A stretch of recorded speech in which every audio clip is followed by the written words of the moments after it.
right now, I'm picking LeBron James over Michael Jordan. Nobody could ever be greater than Michael Jordan, right? Okay, and then you turn around, but in your era, LeBron James sitting there, he holding every single basketball record. Following years of Isiah evaluating basketball icons Michael Jordan and LeBron James and repeatedly declaring LeBron as the ultimate champion, reports suggest Michael has reached his limit and issued a response to correct the narrative. His words are positioned to transform the entire discussion. Let's examine this development. The declaration that ignited everything. Isiah Thomas entered the FanDuel TV studio on January 8, 2026, joining hosts Michelle Beadle, DeMarcus Cousins, and Chandler Parsons. What began as era-based comparisons concluded with Thomas making proclamations that would spread throughout basketball media within hours. Our era is considered to be the golden era. This is what I don't understand about your era, right? You guys are playing with arguably the greatest player to ever play. And excuse me when I say this, but y'all treat him like he ain't nothing. Thomas directed his remarks toward today's NBA athletes. He questioned their continued worship of Michael Jordan while sharing courts with LeBron James. The Hall of Fame member expanded beyond this point. Y'all go back and say our era was the greatest. Oh, you know, Michael Jordan was the greatest. Nobody could ever be greater than Michael Jordan, right? Okay, and then you turn around, but in your era, LeBron James sitting there, he holding every single basketball record. I mean, every single one of them. And you're looking at a Kevin Durant and you're looking at a Steph Curry, but then when y'all say who the greatest, I'll talk about the guy that gave you some shoes and, gave you some more. The footwear and apparel reference targeted Jordan's Nike dynasty directly. Thomas suggested Jordan's commercial influence guides perceptions more than basketball accomplishments. Michelle Beadle acknowledged her Jordan preference stems from nostalgia, explaining that's what ignited my basketball passion. Thomas has maintained these positions for more than 10 years. During 2013, he told ESPN 1000 Radio that LeBron likely surpasses Michael Jordan athletically. He possesses greater size, speed, and strength. In 2018, he intensified his stance on Get Up, proclaiming LeBron James significantly exceeds Michael Jordan as a basketball player. There's Kareem, and then there's a debate, in terms of Jordan and LeBron. And on any given night, who do you like? For me, I look at, the total body of work, what LeBron James is as a basketball player. And if I had to pick one over the other, right now, I'm picking LeBron James over Michael Jordan, because Jordan would beat you scoring, but this guy beats you at everything. He rebounds, he assists, he gets everybody involved, and he's bigger, he's faster, he's stronger. Thomas constructs his case through numbers. He references LeBron's leadership in career points exceeding 40,000, 74,000 assists, and durability achievements. Jordan dominates career scoring averages at 30.1 points nightly, yet Thomas dismisses this by claiming total records hold greater significance. The 2026 segment wasn't singular. Thomas has steadily championed LeBron in greatness conversations since 2013 minimum. His reasoning evolved from physical comparisons through statistical breakdowns to cultural examinations of Jordan's marketing power. Following The Last Dance documentary's 2020 release, Thomas demanded Jordan's public apology, declaring their conflict would persist otherwise. Jordan labeled Thomas negatively in the documentary. Thomas claimed ignorance about Jordan's resentment depth until then. Historical context is crucial. Thomas guided Detroit's Pistons to consecutive titles in 1989 and 1990. His squad knocked Jordan's Bulls from playoffs 3 straight years, 1988 through 1990. The Jordan rules represented defensive tactics designed to physically neutralize Jordan through aggressive contact. When Chicago finally swept Detroit 4-0 in 1991's Eastern Conference Finals, Thomas and teammates departed without congratulating the Bulls. Jordan never pardoned this behavior. Thomas maintains it reflected their team's standard approach then. When Thomas occupies television studios, arguing LeBron James possesses every basketball milestone, while current athletes discuss the individual who provided footwear, basketball observers listen with one concern: does this represent evaluation or vendetta? The competitive history beneath these opinions. Isiah Thomas and Michael Jordan's tension predates greatness arguments. It originated 40 years past, rooted in rivalry, perceived insults, and incidents neither has released. February 1985 saw Michael Jordan's All-Star debut as rookie starter. He attempted 9 shots, scored 7 points across 22 minutes. Jordan interpreted this as intentional exclusion orchestrated by veterans, with Thomas among suspected leaders. Jordan later reflected, "It became personal competition from my perspective. I consistently tried respecting him and showing kindness, yet I heard rumors of his behind-the-scenes comments about me. I decided to abandon niceness." Thomas denies organizing any exclusion, but suspicion was established, growing into one of basketball's most significant feuds. Eastern Conference Playoffs 1988-1991 became the arena where this rivalry was hammered through physical confrontation. Detroit created what coach Chuck Daly termed the Jordan Rules, comprehensive defensive planning specifically targeting Jordan's neutralization. Daly described the approach in 2007 interviews. "Whenever he passed you, contact was mandatory. We emphasized physicality and aggression. Implementation was ruthless." Bill Laimbeer, Rick Mahorn, and Dennis Rodman alternated delivering punishment during Jordan's basket drive. The method succeeded with crushing efficiency. Detroit eliminated Chicago in 1988 through 4-1 series victory. They repeated in 1989 with 4-2 margins. The 1990 Eastern Conference Finals extended 7 games, yet Detroit prevailed again. Jordan averaged below 25 points during the final 3 contests of 1988's Detroit series. For someone finishing his career at 30.1 scoring average, this showed rare suppression. Detroit discovered effective strategies and exploited them relentlessly. Thomas commanded those squads. He represented the Bad Boys' identity, a title Detroit embraced proudly. They captured back-to-back championships in 1989 and 1990, positioning themselves as the barrier between Jordan and excellence. Now, truth be told, I beat Magic and Kareem, and I beat Larry Bird and his Celtics. Michael Jordan never beat those teams. In the 90s, in the 90s, Michael Jordan beat, he beat Barkley, he beat Karl Malone, he beat Stockton, he beat Gary Payton, he beat Sean Kemp. Thomas presents historically accurate claims. Jordan never conquered Magic Johnson and Kareem Abdul-Jabbar's Lakers dynasty. He never eliminated Larry Bird's Celtics during playoff competition. When Jordan claimed his initial championship in 1991, those dynasties had declined or disbanded. May 1991 marked the transformation. Chicago swept Detroit 4-0 in Eastern Conference Finals. What should have represented ceremonial leadership transition became an episode defining their rivalry permanently. With final seconds remaining in Game 4, Thomas and multiple Pistons teammates exited without acknowledging Bulls players. Thomas later admitted, "Was it poor sportsmanship? Absolutely, but did we feel that way then? Yes." Jordan never forgave this disrespect. In The Last Dance, he termed the action disgraceful and rejected Thomas's later explanations as worthless. The documentary revived their conflict in public awareness 30 years post-incident. Summer 1992 added complexity to their animosity. Thomas was omitted from the Olympic Dream Team, widely regarded as basketball's greatest assembled roster. The lineup featured Jordan, Magic Johnson, Larry Bird, Charles Barkley, Patrick Ewing, and additional legends. Thomas, a 2-time champion and 12-time All-Star, was conspicuously missing. Multiple sources attribute Thomas's exclusion to Jordan's pressure. Thomas suspects Jordan campaigned against his participation due to personal disputes. Rod Thorne, team selector, denied this, stating nothing in Jordan conversations involved Isiah Thomas, period. Jordan also denies involvement. Thomas expressed exclusion's impact.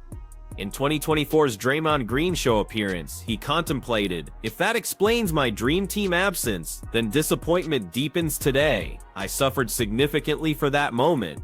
Their head-to-head statistical record reveals compelling information. Land of Basketball indicates Thomas and Jordan competed 65 times throughout careers. Thomas's teams won 36 contests. In playoff competition specifically, Thomas maintained commanding 16-6 superiority. This background is vital when assessing Thomas's greatness argument. He isn't merely media commentator offering distant opinions. He's a Hall of Famer who battled Jordan directly 65 times, winning more frequently than losing. His Pistons delayed Jordan's championship dreams 3 consecutive years. Many contend this history generates prejudice. When Thomas argues LeBron surpasses Jordan, they detect echoes of competition beginning 1985 and never concluding. Social media responses to his 2026 statements included accusations of unprecedented hatred and suggestions Thomas remains resentful about perceived slight. Supporters argue Thomas's direct Jordan experience provides unique authority.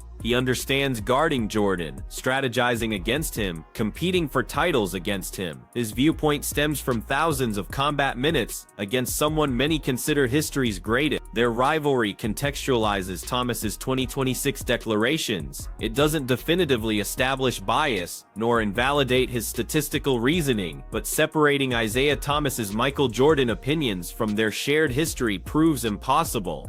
The numerical argument for LeBron. Isiah Thomas anchors his reasoning in statistics. He references record books, compares categorical leaders, and parallels how other sports determine their greatest athletes. His cited data is confirmable even when conclusions remain disputed. LeBron James began 2025-26 season as NBA's all-time scoring leader with 42,025 regular season points. He exceeded Kareem Abdul-Jabbar's record, February 2023, and continues adding totals at age 41. Michael Jordan ranks 5th historically with 32,492 points. The 10,000-point difference reflects fundamental career length variations.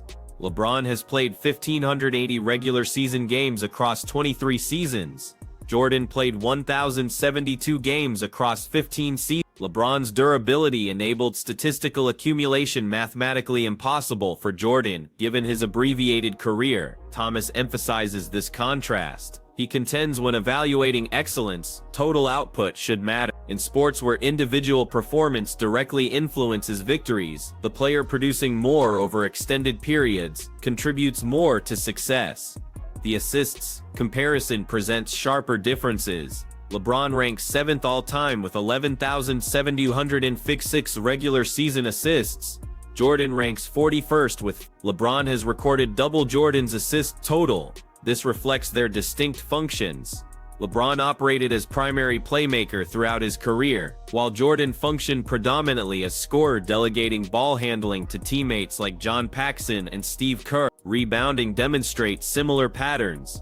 LeBron collected 11,028 rebounds, placing 32nd all-time. Jordan gathered 6,072, ranking 21. LeBron's size advantage. He measures 6'9" versus Jordan's 6. In his multi-position willingness enabled this disparity. Jordan would beat you scoring, but this guy beats you at everything. He rebounds, he assists, he gets everybody involved, and he's bigger, he's faster, he's stronger. Thomas recognizes Jordan's scoring excellence. He doesn't challenge Jordan's career scoring average leadership or Jordan's 10 scoring titles versus LeBron's 1. His position maintains that multi-category dominance across various statistics should surpass single-area excellence. Playoff numbers strengthen Thomas's structure. LeBron leads historically in playoff points with 8,289. Jordan places second with 5,987. LeBron appeared in 2092 playoff games, an NBA record versus Jordan's 79. LeBron's playoff assists total 2,095, ranked second historically. His playoff rebounds of 2,628 exceed Jordan's 1,052 significantly. In every cumulative category excluding steals, LeBron has surpassed Jordan's playoff achievements. Thomas references other sports where record holders receive uncontested greatness status. He explained on Run It Back, discussing track, tennis, football, baseball, argued the finest players or athletes in those disciplines hold world records. Jordan leads no statistical basketball category, yet we debate him being the best. Usain Bolt possesses world records in 100-meter and 200-meter races. No debate exists about his greatest sprinter status. Serena Williams captured 23 Grand Slam singles titles, exceeding any open-era player. Her greatness status gains wide acceptance. Tom Brady earned 7 Super Bowls and leads NFL career passing yards and touchdowns. Few challenge his quarterback ranking supremacy. Thomas questions basketball's different operation. If LeBron holds records, why does debate continue? His response indicates nostalgia and commercial influence. The footwear and apparel he mentioned during January 2026 appearance. However, counter-arguments possess equal statistical grounding. Jordan's 30.1 career scoring average remains NBA history's highest. His 33.4 playoff scoring average also leads players with substantial postseason experience. These per-game figures suggest Jordan demonstrated superior nightly dominance, even if LeBron accumulated more over extended timelines. Jordan captured 6 championships without losing finals series. His 6-0 finals record remains perfect. LeBron reached finals 10 times but owns 46 record. Critics argue finals defeats should diminish player legacies, not be dismissed as inferior supporting cast results. Player efficiency rating (PER) gives Jordan slight advantages at 27.9 versus LeBron's 26. Win shares per 48 minutes favor Jordan at 2050 against LeBron's 20. He stated, "When I present facts, people perceive hatred, recognizing his arguments face skepticism despite statistical foundations." His prediction that 15 years forward won't feature conversation or debate suggests he believes time will validate LeBron's statistical case. Debate ultimately depends on valued criteria. If cumulative statistics and career longevity define greatness, LeBron presents compelling cases. If peak performance, championship efficiency, and per-game dominance set standards, Jordan maintains advantage. Well, first in this conversation, Isiah, he prefaced it by saying Kareem's the best all time. Jordan has developed measured public stances regarding legacy discussions. In 2020 Cigar Aficionado interview, he stated, "Never declaring who's greatest all time. Essentially, it relates to current observers. I consider it unfair to me and LeBron." This stance reflects Jordan's consistent position that cross-era comparisons are inherently flawed. Rules changed, physicality decreased, three-point shooting revolutionized offensive strategies, load management extended careers. Comparing players across these variables requires unprovable assumptions. Jordan has complimented LeBron repeatedly. In 2023, after LeBron broke Kareem Abdul-Jabbar's all-time scoring record, Jordan issued congratulations to LeBron for becoming NBA's all-time leading scorer, an amazing accomplishment. In 2025 Golf Conversation recounted by former player Jason Williams, Jordan reportedly said LeBron James could compete in any era. This statement directly countered criticisms that LeBron benefits from softer modern games with reduced physical defense. Jordan defended LeBron's abilities against era-specific doubts. Jordan hasn't, however, conceded greatness status. When asked in 2019 Today Show appearance to choose between LeBron and Stephen Curry for hypothetical one-on-one competition, Jordan selected Curry while smiling, explaining, "I'm slightly bigger so I could post him up." The comment was playful rather than LeBron dismissive, but avoided direct ranking. Jordan and Thomas haven't engaged direct public dialogue since The Last Dance aired. Jordan's harsh documentary comments about Thomas, calling him names and dismissing his 1991 walk-off explanations, represented his most extensive Thomas statements in years. Thomas responded demanding public apology, stating, "Until receiving public apology, this conflict continues indefinitely. I'm from Chicago's West Side." He later told Draymond Green, "Our relationship isn't repairable after The Last Dance." Jordan hasn't apologized. He hasn't responded to Thomas's subsequent LeBron comment. He maintains his position that Thomas disrespected his team in 1991 and their relationship remains broken. This approach serves Jordan strategically. Engaging Thomas's greatness arguments would elevate them. Responding to provocations generates headlines and extends conversations Jordan prefers avoiding. By staying silent, Jordan allows his championship record and historical reputation to speak without requiring defense. Ron Harper, Jordan's former teammate, responded to Thomas's 2026 comment. Harper posted on social media, "Move on," accusing Thomas of hatred and revisiting old grudges. Harper's reaction suggested those closest to Jordan share his Thomas commentary frustrations. Jordan's recent public basketball appearances focused on philanthropy and business rather than legacy debate. His notable 2025 appearance was a charity event where he discussed charitable initiatives rather than basketball comparisons. This restraint distinguishes Jordan from other retired legends actively participating in greatness discourse. Magic Johnson, Charles Barkley, and Shaquille O'Neal regularly offer current player opinions in historical rankings. Jordan's relative silence allows others defining debate terms while he remains above controversy. Strategic benefits are clear. Jordan's 6 championships, 5 MVPs, and 10 scoring titles exist as permanent records. LeBron continues playing, meaning his legacy remains fluid. Any Jordan statement about comparative greatness could age poorly depending on LeBron's career conclusion. The only way I give Michael Jordan the edge is because I've never seen MJ quit. I've never seen him not have that killer instinct. You know, 6 championships speaks for itself, but every game he wanted the ball at the end of the game. He never ran away from the ball. He's never shied away from that moment. We've all seen LeBron do that before. And that's the only, as far as talent, you can't really say anything bad about either one of them, but that's why I separate the two. They're both great. They're going down as the 2 best of all time, but I gotta take Jordan over him.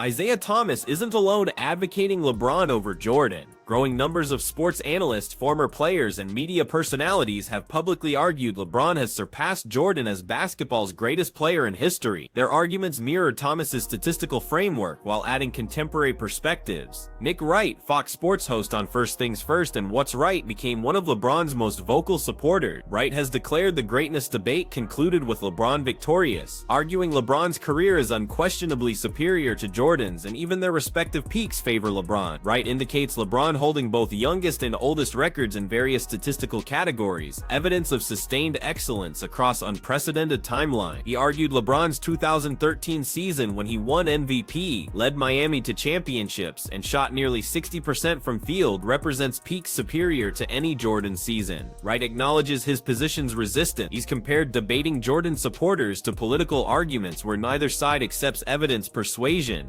His conclusion suggests time will eventually shift consensus toward LeBron as older Jordan supporter generations are replaced by those witnessing LeBron's prime. Kendrick Perkins, former NBA center playing 2003-2018 and current ESPN analyst, consistently calls LeBron the greatest. Perkins cites LeBron's 9 finals appearances across 17 seasons, his statistical dominance, and continued excellence at age 40 as undismissible evidence. Perkins' advocacy reportedly cost him professionally. According to Sports Illustrated, Jordan Brand discontinued sneaker supply after he publicly called LeBron great. Perkins continued his case regardless, stating, "This demonstrates why LeBron James is the greatest, because your greatest wasn't performing like this at 40 years old." Shannon Sharpe, NFL Hall of Famer and undisputed co-host, frequently defends LeBron in greatness debates against Skip Bayless, one of Jordan's most vocal supporters. Sharpe brings statistical evidence to these discussions, highlighting LeBron's all-time leadership in points and assists.